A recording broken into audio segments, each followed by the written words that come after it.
चलिए अब हम देखते हैं कूलम्स लॉ। कूलम्स लॉ, इसमें हम क्या देखेंगे? इसमें हम देखेंगे force between two point charges. इसका यही मोटो है, force between two point charges. कैसे? सबसे पहली बात पॉइंट चार्ज समझ लें। देखो आप सब पॉइंट मास के बारे में सुने हो। सिंपल सी बात है कि जिस बॉडी की मास के बारे में हम बात कर रहे हैं, एक तो ये वो खुद एकदम छोटा बॉडी हो, है ना, एकदम छोटा बॉडी हो, टेनी पार्टिकल हो, या फिर जो बॉडी का डायमेंशन है उसके रेस्पेक्ट में जिसको हम ऑब्जर्व कर रहे हैं जिस डिस्टेंस से, अगर वो डिस्टेंस बहुत ज़्यादा हो तो हम बोलते हैं क्या है? पॉइंट मास है। सिंपल कॉन्सेप्ट यहाँ भी है। आगे चल के जब कुछ डेरिवेशन वगैरह करेंगे तो उसमें देखोगे, मान लो अगर बड़ा सा बोल दिया कि स्फीयर है, स्फीयर के अंदर जाएंगे तो वो पॉइंट चार्ज की तरह ट्रीट नहीं होगा, लेकिन जब हम स्फीयर को बाहर थोड़ी लार्ज डिस्टेंस से जब हम उसको ऑब्जर्व करेंगे तो वो हमारे लिए पॉइंट चार्ज जैसा ट्रीट होगा। अब आते हैं कूलम्स लॉ पे। कूलम्स लॉ बड़ा सिंपल सा लॉ है कि अगर कहीं कुछ दूरी पे कोई दो चार्ज है, मान लेते हैं एक का नाम Q1, दूसरा का नाम, एक को डिनोट कर देते हैं Q1 से, दूसरे को डिनोट कर देते हैं Q2 से, और इसके बीच जो डिस्टेंस है इसको हम लिख देते हैं R। Q1 को आप क्या बोलो? फर्स्ट चार्ज बोल सकते हो, चलेगा, है ना, कोई दिक्कत नहीं है। ये फर्स्ट चार्ज है, ये सेकेंड चार्ज है। एक्चुअली में फर्स्ट पॉइंट चार्ज बोल देते हैं, इसको हम सेकेंड पॉइंट चार्ज बोल देते हैं, ठीक। और ये क्या है? दोनों चार्ज के बीच का डिस्टेंस है। क्या है? ये दोनों चार्ज के बीच का डिस्टेंस है। तो कूलम्स लॉ का स्टेटमेंट सिंपल है। Coulomb's law states that the force between two charges, force between 2 point charges, it is directly proportional to product of their magnitude। मतलब पहला स्टेटमेंट के हिसाब से क्या मिलेगा? फोर्स प्रोपोर्शनल किसके है? दोनों चार्जेज के मैग्नीट्यूड के, दोनों चार्जेज के मैग्नीट्यूड के। तो एक का मैग्नीट्यूड Q1 है, दूसरे का मैग्नीट्यूड क्या है? Q2 है। तो एक इस तरह से स्टेटमेंट बन जाएगा। इसका जो सेकेंड स्टेटमेंट है, and inversely proportional to the square of distance between them, and inversely proportional to square of distance between them. तो इसको इस तरह से लिख सकते हैं। ये जस्ट लाइक ग्रेविटेशन है, ग्रेविटेशन में भी सेम था, है ना, न्यूटन्स लॉ ऑफ ग्रेविटेशन में दो पॉइंट मास है, दोनों के बीच कुछ डिस्टेंस r है, और अगर हमको उसके बीच का ग्रेविटेशनल फोर्स फाइंड आउट करना रहे तो हम इसी तरह का स्टेटमेंट वहां भी इस्तेमाल करते हैं। बस Q1 Q2 की जगह वहां पे क्या आ जाता है? M1 M2। हम स्टेटमेंट लिख नहीं रहे हैं, सिंपल सा सेम टू सेम स्टेटमेंट है, बस वहां प्रोडक्ट ऑफ मासेस बोल रहे थे, यहाँ पे हम product of magnitude of charges बोल रहे हैं। मैग्नीट्यूड इसलिए बोल रहे हैं क्योंकि मास तो हमेशा पॉजिटिव होता है, वहां मैग्नीट्यूड बोलने की जरूरत नहीं है। यहाँ पे चार्जेस तो पॉजिटिव भी हो सकते हैं और नेगेटिव भी हो सकते हैं, सिंपल है। चलिए अब अगर इन दोनों स्टेटमेंट को हम कंबाइन कर देते हैं, है ना, इन दोनों को अगर हम साथ मिला देते हैं फ्रॉम 1 and 2, तो हमको क्या मिलेगा? हमको मिल जाएगा F proportional Q1 Q2 divided by R square, ये मिल जाएगा। अच्छा, अब ये प्रोपोर्शनल का साइन जब हटता है तो यहाँ एक कांस्टेंट आता है, हम सिंपली लिख देते हैं K Q1 Q2 divided by R square. ये बन गया कूलम्स लॉ के अकॉर्डिंग जो दो पॉइंट चार्ज के बीच में फोर्स लगेगा उसका फॉर्मूला बन गया। क्या बन गया? F equal to K Q1 Q2 divided by R square. अब ये हमेशा सेम नहीं रहता, अलग अलग रहता है। पहले तो जान लेते हैं इस K को क्या बोलोगे? इस K का नाम है कलुआ, नहीं, K का नाम है कूलम्स कांस्टेंट। क्या नाम है इसका? Coulomb's constant. ओके, इसकी वैल्यू अलग अलग है।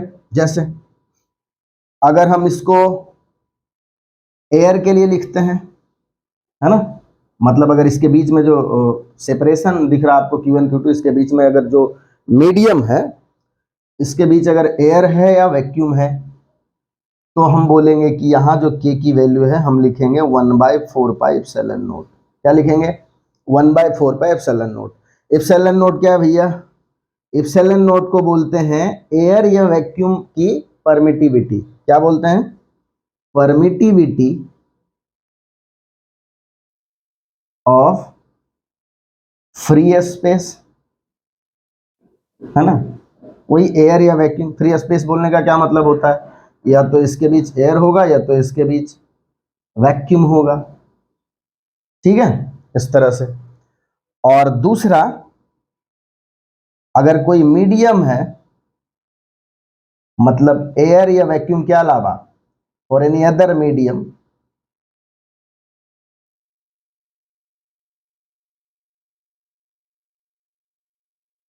यहां ध्यान रखना, एयर या वैक्यूम की बात हम नहीं कर रहे हैं, नॉट एयर और वैक्यूम। इसके लिए जब हम लिखेंगे तो ये के की वैल्यू हो जाती है 1/4 पाई एप्सिलॉन। कितना? 1/4 पाई एप्सिलॉन। यहाँ एप्सिलॉन को हम बोलते हैं मीडियम की परमिटिविटी। किसकी परमिटिविटी? मीडियम की परमिटिविटी ऑफ मीडियम। के का यूनिट क्या होगा? अगर यूनिट हम पूछ लें इसका, यूनिट ऑफ के मतलब कूलम्स कांस्टेंट, तो क्या निकल जाएगा? देखो, जब के की वैल्यू निकालोगे तो FR square divided by Q1 Q2 है ना। तो यहां से आप के का लिखोगे न्यूटन मीटर स्क्वायर और पर कूलम स्क्वायर। एप्सिलॉन नोट का यूनिट इसका उल्टा निकल के आ जाएगा, कूलम स्क्वायर पर न्यूटन मीटर स्क्वायर। ठीक है, तो इस तरह से जहां जहां आपको जरूरत पड़े यूनिट लिखने की, वहां पे आप लिखते भी चलना। चलो, अब यहां सबसे इंटरेस्टिंग बात कि मीडियम की परमिटिविटी हम निकालेंगे कैसे, है ना। मीडियम की परमिटिविटी कैसे निकालेंगे? मान लो इसका तो आप बता दिए एप्सिलॉन नोट है, फ्री स्पेस, इसका वैल्यू भी पता है। मीडियम वाला में हम क्या करें भाई, है ना। तो मीडियम के लिए जुगाड़ करते हैं, एक छोटा सा बात समझ लेते हैं, रिलेटिव परमिटिविटी। क्या समझ लेते हैं? Relative permittivity. और रिलेटिव परमिटिविटी को कैसे डिफाइन करा जाता है? पहले तो डिनोट कैसे किया जाता है? ER से। और इसको सिंपल आप रेशियो समझे, क्या? मीडियम की परमिटिविटी डिवाइडेड बाय एयर या वैक्यूम की परमिटिविटी। फिर से देख ले, रिलेटिव परमिटिविटी को किसी से डिनोट करते हैं? एप्सिलॉन R से। अच्छा, ये मालूम है कि नहीं इसको एप्सिलॉन नोट बोलते हैं? मालूम है ना चलो ठीक है, तो एप्सिलॉन R से डिनोट करते हैं ये मीडियम की परमिटिविटी, और इसको अगर हम डिवाइड कर दें एयर या वैक्यूम की परमिटिविटी से, तो ये हमको क्या निकल के आ जाएगा? ये रिलेटिव परमिटिविटी। ये उसी तरह से जैसे आप रिलेटिव डेंसिटी निकालते हैं ना, जिस सब्सटेंस की डेंसिटी निकालना होता है उसको डिवाइड कर देते हैं वाटर की डेंसिटी एट 4 डिग्री सेल्सियस से, तो क्या बन जाता है? रिलेटिव डेंसिटी बन जाता है। उसी तरह से ये भी है रिलेटिव परमिटिविटी। जिस मीडियम के परमिटिविटी की बात कर रहे हैं वो उसको डिवाइड किससे कर देना है? एयर या वैक्यूम की परमिटिविटी से। तो क्या निकल के आ जाएगी हमारी? क्या निकल के आ जाएगा? Relative permittivity. और यहां से जब हम एप्सिलॉन की वैल्यू निकालेंगे तो ये निकल के आएगा epsilon naught into epsilon r. तो आप चाहो तो इसके जगह पे 1/4 pi epsilon naught into epsilon r भी लिख देना। किसके लिए? मीडियम की परमिटिविटी के लिए। ठीक है, तो ये सब है कूलम्स लॉ की कहानी। अब इस फॉर्मूले को आप अलग अलग ढंग से लिख लो। अगर मीडियम के लिए लिखना हो तो क्या लिखोगे? 1/4 pi epsilon Q1 Q2 divided by R square. अगर एयर या वैक्यूम के लिए लिखना है तब क्या लिखोगे? 1/4 pi epsilon note Q1 Q2 divided by R square. तो हमने कूलम्स लॉ में पढ़ लिया, थोड़ा सा एक बार और ब्रीफ कर लीजिए इसको। क्या पढ़े? कूलम्स लॉ के अंदर जो फोर्स बनता है किसी भी दो पॉइंट चार्ज के बीच में, जो फोर्स का मैग्नीट्यूड आता है वो कितना है? K Q1 Q2 divided by R square. अलग अलग मीडियम में अलग अलग वैल्यू होता है। अगर आप एयर या वैक्यूम के लिए लिख रहे हैं तो इस K की value 1/4 pi epsilon note. Epsilon note को हम क्या बोल रहे थे बेटा? एप्सिलॉन नोट हमारा है फ्री स्पेस की परमिटिविटी, मतलब एयर या वैक्यूम की परमिटिविटी। अच्छा, कहीं कहीं इसको ऐसे एफ नोट लिखा रहेगा तो आप समझ जाना फोर्स किसके लिए लिख रहे हैं? जब दो चार्ज सेपरेटेड हो, उसके बीच में कोई भी मीडियम ना हो, एयर या वैक्यूम हो, ये एक्चुअली है, तो आप उसको एफ नोट लिख लीजिएगा, कोई बात नहीं। कभी कभी जब आप इसी को किसी मीडियम के लिए लिखेंगे तो कितना? 1/4 pi epsilon Q1 Q2 divided by R square. ये एप्सिलॉन किसके लिए लिखते हैं? कोई दूसरा मीडियम, जो भी मीडियम प्रेजेंट हो, ग्लास हो, वाटर हो, है ना, बीच में जो कुछ भी आता है, तो इसके लिए है। इसको FM लिख देते हैं। हम बता चुके हैं एप्सिलॉन कैसे निकालते हैं, रिलेटिव परमिटिविटी का कॉन्सेप्ट है ना। रिलेटिव परमिटिविटी को क्या लिखते हैं? मीडियम की परमिटिविटी डिवाइडेड बाय एयर या वैक्यूम की परमिटिविटी। तो यहाँ से जब आप एप्सिलॉन की वैल्यू निकालेंगे तो ये कितना बन जाएगा? Epsilon naught into epsilon r. तो इसको ऐसे भी लिख सकते हैं 1/4 pi epsilon naught into epsilon r Q1 Q2 divided by R square. ये भी हमारा मीडियम का फोर्स हो गया। अच्छा, एक चीज और है, ये जो आपको एप्सिलॉन आर दिख रहा है जिसको हम रिलेटिव परमिटिविटी बोल रहे हैं, इसको डाइलेक्ट्रिक कांस्टेंट भी बोलते हैं। इसको क्या बोलते हैं? Dielectric constant. तो कभी कभी इसको ऐसे के से लिख देगा, है ना, तो ये भी यही सेम चीज है, कुछ अलग नहीं है। तो क्या निकल के आता है? F m equal to F naught by epsilon r, या फिर इस टर्म में अगर हम लिखे तो क्या लिख देंगे? एफ नोट बाय के।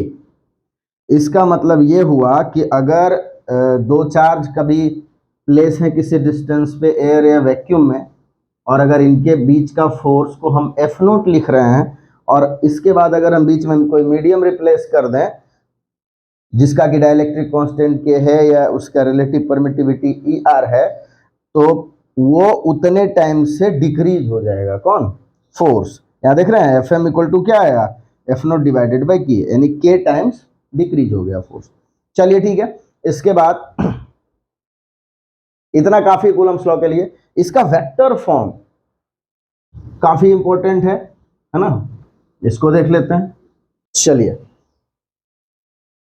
वेक्टर फॉर्म लिखते हैं इसका। कैसे लिखेंगे समझिए इस बात को।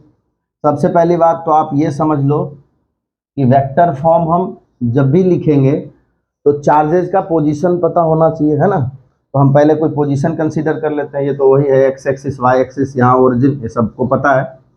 यहाँ अगर हम कोई चार्ज रख देते हैं Q1 और यहाँ अगर हम कोई चार्ज रख देते हैं Q2, और सिंपल मान लेते हैं कि एयर या वैक्यूम में ये सेपरेटेड है r डिस्टेंस से, है ना।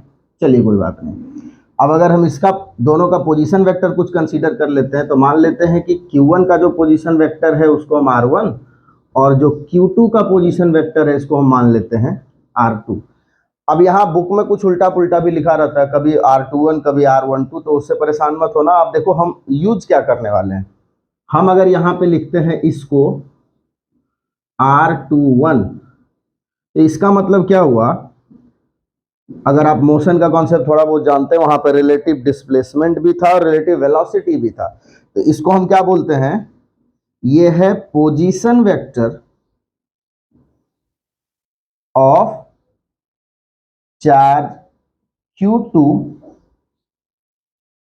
With respect to Q1। इसमें कंफ्यूज मत होना, ठीक है। मतलब हम ये वाला ले रहे हैं, ये वाला जिसका डायरेक्शन इधर है। आप चाहो तो उल्टा कंसीडर कर लेना, तो एक माइनस का फर्क पड़ेगा, चलो कोई बात नहीं। तो ये R21। अब आप triangle law of vector addition जानते हो, तो सिंपल आप वो चीज यहाँ इस्तेमाल कर लेना। क्या करोगे? जैसे देखो, अगर हम ट्रायंगल लॉ लगाते हैं तो आप सब जानते हो वो सिंपल वो करते हैं, हेड और टेल को देखते हैं। तो देखो इसका हेड किसका है? ये R1 का। किससे मिला? R21 वेक्टर से। इक्वल टू क्या लिख सकते हैं? इसका रिजल्टेंट ये हो जाएगा R2 वेक्टर। यहां से जब आप निकालोगे तो R21 वेक्टर इक्वल टू क्या है? R2 minus R1 vector. और सिमिलरली अगर हम R12 वेक्टर लिखें तो ये हो जाएगा R1 vector minus R2 vector. ज्यादा इसमें, अच्छा ये बोर्ड में आता है ज्यादा, है ना, और नॉलेज आपको होना ही चाहिए इसका। चलिए अब हम लिखते हैं। यहाँ दो चीज आपको लिखने आना चाहिए। पहला तो आप किसी भी फोर्स को जब लिखते हो तो आपको ये पता है कि फोर्स वेक्टर क्वांटिटी है ना, फोर्स वेक्टर क्वांटिटी है। अगर फोर्स वेक्टर क्वांटिटी है तो आपको फोर्स का मैग्नीट्यूड लिखना चाहिए, और फोर्स जिस डायरेक्शन में है उसका यूनिट वेक्टर बताना पड़ेगा, है ना, डायरेक्शन बताना पड़ेगा। तो ये इस तरह से लिख सकते हैं फोर्स, और ये जब भी लगेगा किधर है? अगर देखो, अगर रिपल्सन भी होगा तो इस तरह से आर के अलोंग ही लगेगा, अट्रैक्शन भी होगा तो आर के अलोंग ही लगेगा। जो लाइन ज्वाइनिंग वेक्टर है ना उसी के अलोंग लगेगा, है ना। सिंपल से ये बात बोल सकते हैं। चलिए, तो इसको इस तरह से भी लिखते हैं, और सिंपल हम लिख देंगे 1/4 पाई एप्सिलॉन नॉट, या 1/4 पाई एप्सिलॉन नॉट को भी इग्नोर ही करते हैं, के Q1 Q2 divided by R square into R vector, ठीक है। इसको और भी कुछ चेंज कर सकते हैं। जैसे आप यूनिट वेक्टर के बारे में जानते हैं, यूनिट वेक्टर को कैसे डिफाइन करा गया है? जिसका मैग्नीट्यूड 1 होता है, और इसको कैसे लिखते हैं? Vector divided by mod of vector, है ना, इस तरीके से। तो यहाँ अगर हम इसको लेके आ जाएं तो ये के Q1 Q2, अच्छा मॉड से परेशान मत होना, मॉड का मतलब क्या है? मैग्नीट्यूड, है ना। तो आप बिना एरो के लिख दोगे तो भी ये ठीक है, चलेगा, दोनों का मतलब एक ही होता है। तो यहाँ पे के Q1 Q2 divided by R square पहले से था, और इसका वैल्यू क्या लिखते हैं? Vector divided by mod of R vector. ये क्या बन जाएगा? के Q1 Q2 divided by R cube into r vector. तो इस तरह से आपको ये सारा फॉर्म आना चाहिए लिखने के लिए। अच्छा, दूसरी बात क्या है कि आपको सीधा सीधा एफ ना लिख के ऐसे लिखेगा कि चलो बताओ आप F21 क्या है ना। अब F21 कैसे लिखेंगे, यही सेम कॉन्सेप्ट हम इस्तेमाल करेंगे। ठीक है, क्या लिखेंगे, पहले तो फोर्स लिख देंगे, जो भी उसका मैग्नीट्यूड होता वो लिख देंगे, और साथ में R21 vector, R21 unit vector लिख देंगे। तो क्या लिखा जाएगा, ये F21 लिखा जाएगा। फोर्स के मैग्नीट्यूड में कोई फर्क नहीं है, इसको क्या पढ़ोगे, force on Q2 due to Q1, और इसको पढ़ोगे force on Q1 due to Q2। तो दोनों का मैग्नीट्यूड में कोई फर्क नहीं है। ठीक है, मैग्नीट्यूड की अगर हम बात करें तो F21 और F12 दोनों का मैग्नीट्यूड सेम ही है ना, वही क्या, K Q1 Q2 divided by r square. बस फर्क किस चीज का है, डायरेक्शन का, है ना। जैसे अगर यहाँ दोनों चार्ज अगर हम रख दिए, अगर मान लो रिपल्सन भी हो रहा, तो Q1 और Q2 कैसे फोर्स लगेगा, Q1 Q2 को इधर रिपेल करेगा और Q2 Q1 को इधर रिपेल करेगा। इसी तरह से अगर मान लो अगर दोनों का नेचर डिफरेंट हो, मान लेते हैं कि Q1 प्लस है और Q2 माइनस है, तो इस केस में भी ये इसको इधर अट्रैक्ट करेगा और Q2 को Q1 इधर अट्रैक्ट करेगा, तो फोर्सेस का डायरेक्शन उल्टा हो जाएगा। ठीक ना, चलिए तो इसको आसानी से समझिए। अब इसको लिख लीजिए, कैसे लिखेंगे, इसमें तो कोई चेंज है नहीं, वही K Q1 Q2 divided by r square, K divided by r square. अब ये आर स्क्वायर लिख रहे हैं, और यहां पे क्या है R21। छोटा सा चीज, अगर हम मैग्नीट्यूड वाइज देखें, यहाँ पे मैग्नीट्यूड वाइज देखें, तो जितना R21 वेक्टर का मैग्नीट्यूड है उतना ही R12 वेक्टर का मैग्नीट्यूड है ना। मतलब इन दोनों को हम R ही लिख दें तो कोई बात नहीं है, चलेगा। आइए अब इधर इसको लिखें, K Q1 Q2 divided by r square. अभी जो आर स्क्वायर है इसको हम इस फॉर्म में लिखते हैं, क्या लिख सकते हैं, आर को हम R21 के फॉर्म में, R21 वेक्टर का मैग्नीट्यूड और इसका लिख देंगे स्क्वायर, तो ये आर स्क्वायर हो गया, और साथ में ये R21 वेक्टर यूनिट वेक्टर। उसके बाद फिर से यही सेम काम करेंगे, अगर हमको यूनिट वेक्टर का चेंज करके वेक्टर के फॉर्म में लिखना है तो क्या लिखें, R21 unit vector equal to R21 का vector divided bye R21 vector का मैग्नीट्यूड। ये क्या लिखा जाएगा, K Q1 Q2 divided bye R21 vector का स्क्वायर, मॉड का स्क्वायर, और इसको लिखेंगे R21 vector divided bye R21 vector का मॉड। सिंपल रहा। अब इसको थोड़ा सा और चेंज करने आपको आना चाहिए, कैसे, देखिए ये मिटा दे रहे ऊपर, देखिए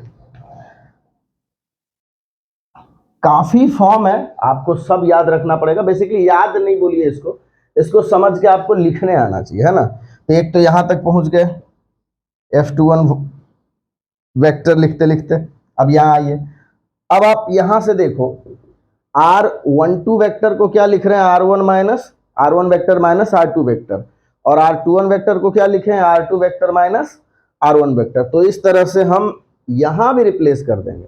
अभी फिलहाल के लिए आप इसको समझो, क्या लिख सकते हैं, K Q1 Q2 divided bye, ऐसा ये दोनों, ये स्क्वायर है और एक ये दोनों मिला के कितना हो जाएगा, तो ये R21 वेक्टर के मॉड का होल क्यूब हो जाएगा, और साथ में R21 वेक्टर हो जाएगा। अब इस फॉर्म में अगर लाना चाहें तो क्या लिख देंगे इसको, K Q1 Q2 divided bye R2 minus R1 vector के मॉड का cube into R2 minus R1 vector. जितने फॉर्म अभी हम बता रहे हैं सब के सब आपको आना चाहिए लिखने। ठीक है, इसमें कोई इफ नो बट नहीं होना चाहिए, आपको ये फॉर्म लिखने आना चाहिए। और सिमिलरली जब आप F12 वेक्टर लिखेंगे, force on Q1 due to Q2, तो यहां पे भी आपको सब कुछ लिखने आना चाहिए। क्या क्या लिख सकते हैं इसको लिख सकते हैं K Q1 Q2 divided by R12 vector का होल स्क्वायर,